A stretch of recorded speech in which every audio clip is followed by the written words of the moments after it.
So this simple thing people have not handled from their childhood. So when you don't handle this one thing, everything will be wrong, everything will be accidental. So what do you say to someone, maybe they're 30 years old, and they've had this life of mistakes and regret and maybe alcoholism or gambling or some other problems, but they want to be conscious, they want to be blissful, they want to be enlightened, they want to be a happy person, filled with love. What path do they take? Right now, there is one little screw here in this furniture. I will ask you, you're a strong guy, I will ask you to unscrew this with your hands. Can't do it. You do it, you may lose all your nails, I will allow you to use your teeth, maybe you lose some of them It's gonna be a problem. but it'll be right there. But if I give you a screwdriver, boom, I can do it easy. in a minute you'll get it Yes. out. So Right. this is the power of the tool. Yes. So as there are tools for doing things in the external world, there are tools to handle this. What are those tools? This is all very like mystical No, difficult for people to grasp. There are mystical aspects also, Okay. but that is not for everybody. But I mean, That is this conversation only for those who are interested in those things, who want to pursue that aspect. For the rest of the people, for somebody, if their backache goes away, his life changes. For somebody, if his headache goes away, his life changes. Yes. Somebody drops his alcohol consumption, addiction, his life changes. Yes. Somebody, some compulsive thought that may drives him crazy, if that goes away. These are simple things. This is just a small screwdriver is all he needs, he doesn't need a total overhaul. Mysticism is a different aspect. It is like you're not just interested in living well, you want to know the very root of life. Yes. That's a different aspect, that's not for everybody. That is only for those who seek that. But for common people, all they want to do is they want to live peacefully, joyfully, with some sense of purpose to whatever they're doing in their lives. Today, we've come to this place where if you want to be peaceful, you need a chemical. You want to be joyful, you need a chemical. You want to be healthful, you need a chemical. Well, you want to be ecstatic, of course there is a chemical. Right. So, what is the consequence of this? Why this is happening? One thing is, in this generation, one thing that's happened in people's minds is, the heaven has collapsed in people's minds. See, I've been talking to people. 50 years ago, if I spoke to people and I asked how many of you want to go to heaven, almost 80% would raise their hands. Today, you go to your university and ask them, how many of you want to go to heaven? They'll say, they think it's a ridiculous question, all right? Nobody will raise their hand. So in their minds, heaven has collapsed, there's no place to go. So they want to do it everything here, all right? I see. So they have not found how to be joyful and ecstatic within themselves. If you do not raise human consciousness, if you do not teach people how to sit here feeling absolutely blissed out within yourself by your own nature, because this human mechanism is the most sophisticated chemical factory. If you are a good CEO, you would produce the chemicals that will give you fantastic experience. If you're a lousy CEO, you're giving yourself a bad experience. Yes. Now you're buying chemicals from outside to fix that, all right? So essentially, you're a bad manager of your own system. You're not taken charge of this. Why has that happened? Because your education, your society is talking about conquering the world, but never taught you anything about how to take charge of this. There's so much technology here.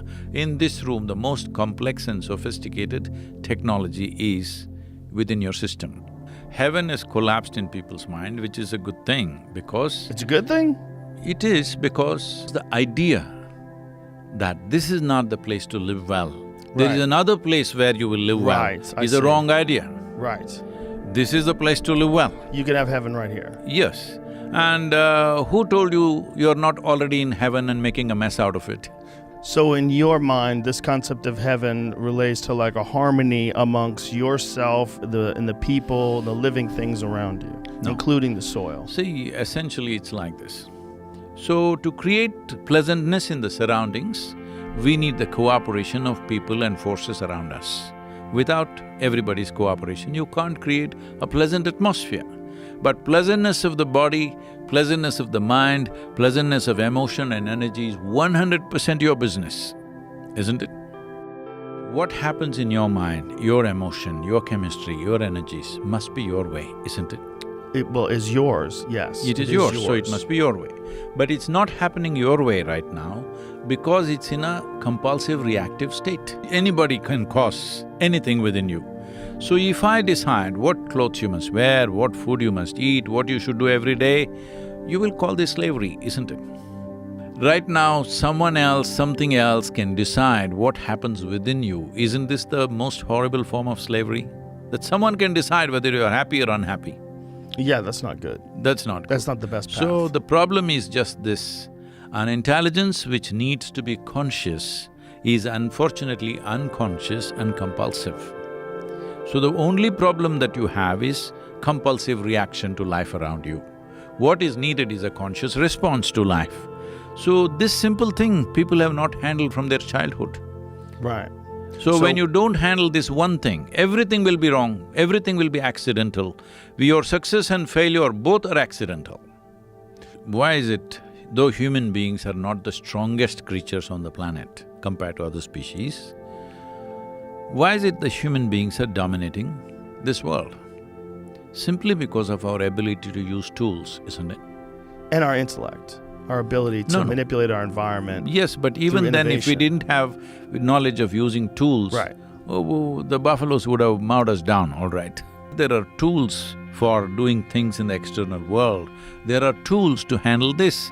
Because you don't have a toolkit, this machine, which is the most complex machine, is going crazy. You just use the tools, don't worry about the philosophy, don't worry about belief system, don't worry about your concept, somebody's concepts, your beliefs, somebody's beliefs.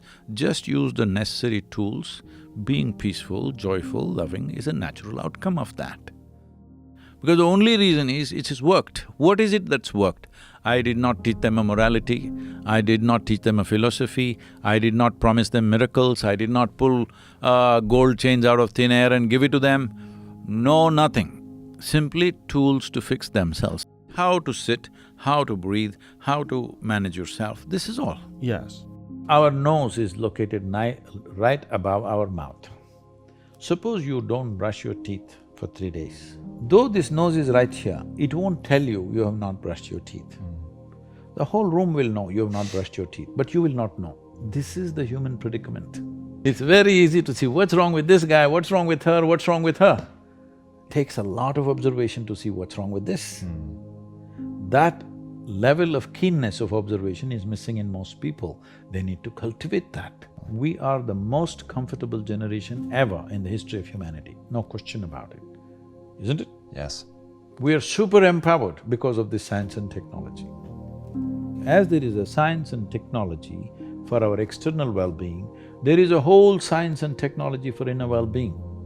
Unfortunately, most cultures have ignored this and thinking that if we make all the external arrangements well, everything will be okay. United States of America is a huge statement that this is not how it works. The most affluent country on the planet, 70% of the population are supposed to be on prescription medication. So pain is a good thing physically, because that is your self-preservation mechanism. But suffering is something that you do in your mind. So pain that happens in your body, you take it in your mind and multiply it 1,000 times or 1,000,000 times depending on how capable you are or how stupid you are, and suffer it 1,000,000 times over. Right now, most human beings are like this. What happened 10 years ago, they can still suffer. What may happen day after tomorrow, they already suffer. They are not suffering life, they think they are suffering life. They are suffering the two most fantastic faculties that human beings alone have, a vivid sense of memory and a fantastic sense of imagination.